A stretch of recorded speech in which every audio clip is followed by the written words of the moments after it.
This is Rosen Institute's Your Law Firm, where Ned Days and Lee Rosen cover management, marketing, finance, and new technologies for building the practice you deserve. Rosen Institute members receive this episode early, as well as exclusive segments on gaining clarity in your vision, and an answer to a member question about collecting accounts receivable that are more than 30 days old. Get access to everything you're missing at roseninstitute.com/join. Here's Lee Rosen. It's good to be with you today from Hiroshima, Japan.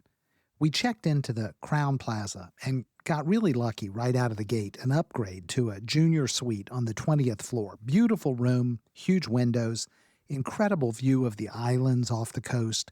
We even had access to the lounge. It was a deluxe setup courtesy of Lisa's diamond status. Of course, there was a catch. The upgrade was only for one night. Our first night was booked on a free night certificate, and the rest of the stay was booked on points, so we were told that we had to move to a regular room after that first night. That was fine by us. We've done this enough times to know not to get too attached to any particular room. So the next morning, we went from 54 square meters of comfort, 2 little sofas, a desk, and space to actually breathe, to what felt like a cruise ship cabin on the 7th floor. Really tight quarters, no view, barely room for the luggage, and a wall right outside the window. A big downgrade, but it was manageable. Then came the twist. That night, the first night in the tiny little room, Lisa decided to take a bath, something that she always enjoys in Japan, where every hotel seems to take bathtubs really seriously. But when she pulled the plug, the entire bathroom, it flooded. The drain pipe was clearly not having its best day. Now, the staff, of course, they handled it graciously. They came up, they cleaned up the mess, they promised to fix it while we were out the next day. And that next day, when we got back into the room, there was a note waiting for us. The problem had been repaired, and they offered us an upgrade to a nicer room. So back up we went to another junior suite on the 20th floor, and this one, it is just as nice as the first. It's funny how quickly perspective shifts. The first night, the suite, it felt nice, it was pleasant, it was a good thing to have. But after one night in the shoebox, boy, the suite, it feels like paradise. I guess that's the trick. Comfort isn't about where you land, it's about what you climbed out of. Perspective might be the best upgrade that there is. It's time for your tech tip. By a lucky accident of history, I was born just at the right time to spend all of my most intellectually malleable years goofing around on the World Wide Web. Too young to start Microsoft, too old to appreciate TikTok, but right on time to make GeoCities web pages and play Flash games. For better or worse, embracing the early web at a young age did give me a little bit of a leg up in the web design world where I first cut my teeth, but just because you can do something doesn't mean you should. These days, I think we all own several dozen domain names for various projects we hope to get around to at some point, but at that time having your own domain name, and especially your own email on your domain, was pretty niche and techy. Being a shut-in, of course, I had a couple, and my pride and joy was the one where I hosted my blog, which was read by at least 3 people on a regular basis. Being young, edgy, and not really contemplating that the internet would be around like forever, the domain name in question was so offensive, I am not going to repeat it here, and frankly, I won't tell you what it was, even if you ask me very, very nicely. But apparently, I thought it was okay to use it for my portfolio and email address when applying for jobs when I got out of college.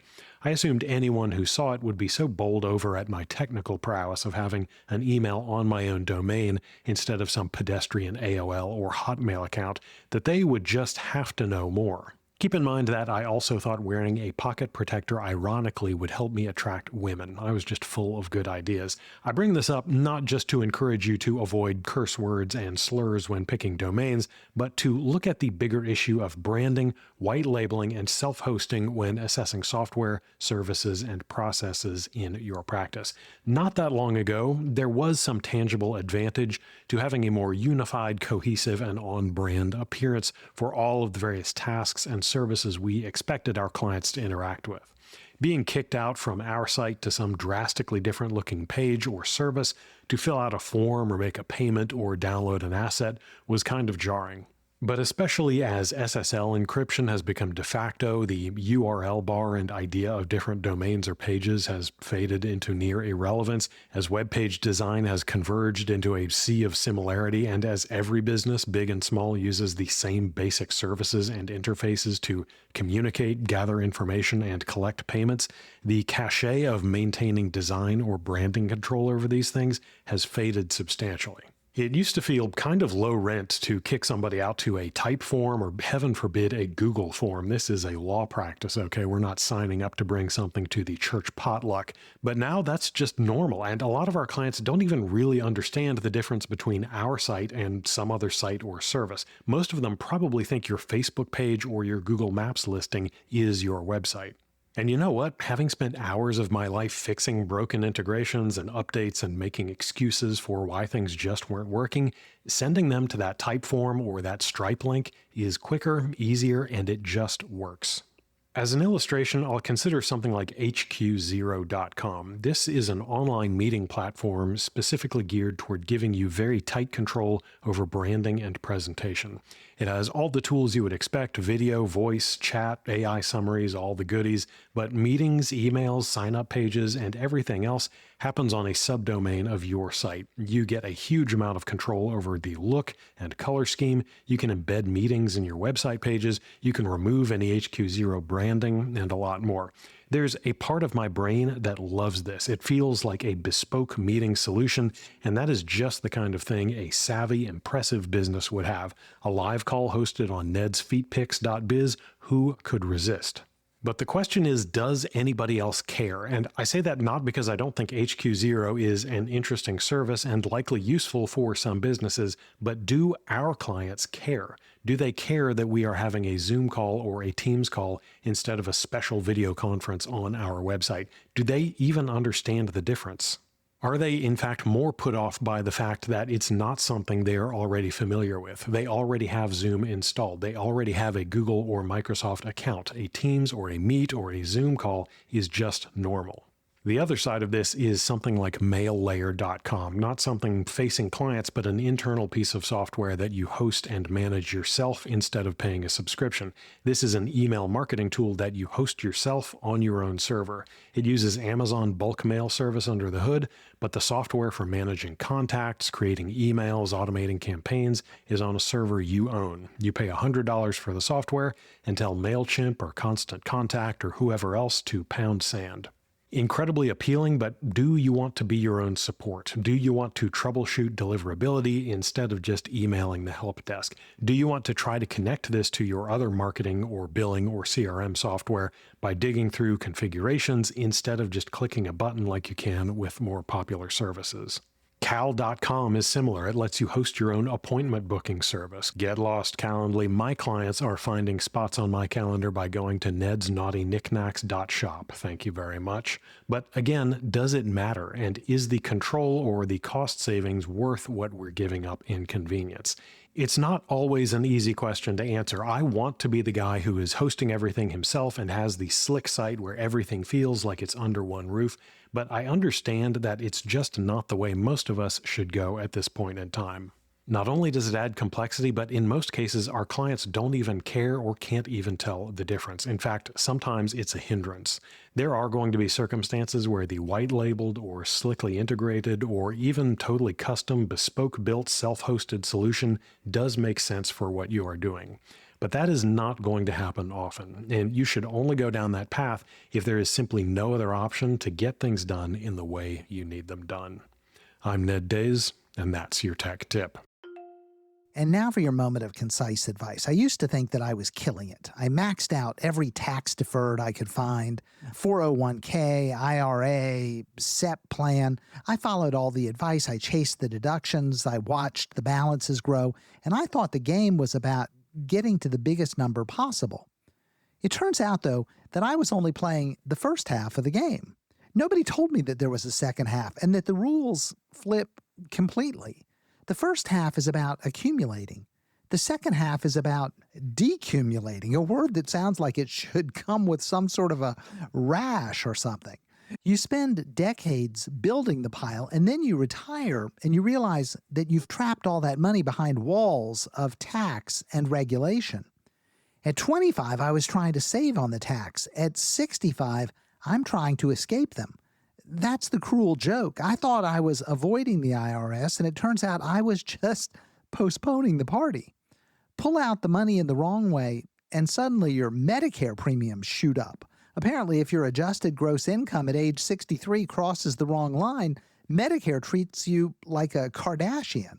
There are all sorts of rules and regulations and tricks and traps that you don't know about until you start spending that money. And here's the part nobody mentions. It's not just financial, it's psychological. The same panic that once drove you to save every dime now keeps you from spending any of it.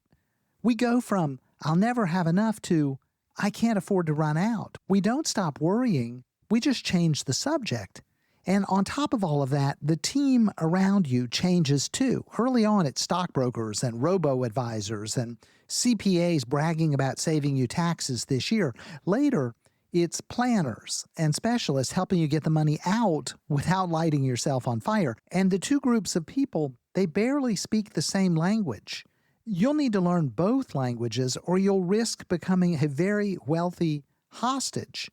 Even the tools that you use change. In your 30s, it's all budget apps and net worth trackers and spreadsheets that make you feel productive. But later, you discover the real toys, planning platforms like Bolden or eMoney that map out how you should spend that money strategically. I didn't even know that these tools existed until I reached this point. That's a lot like learning about parachutes after you've jumped out of the plane.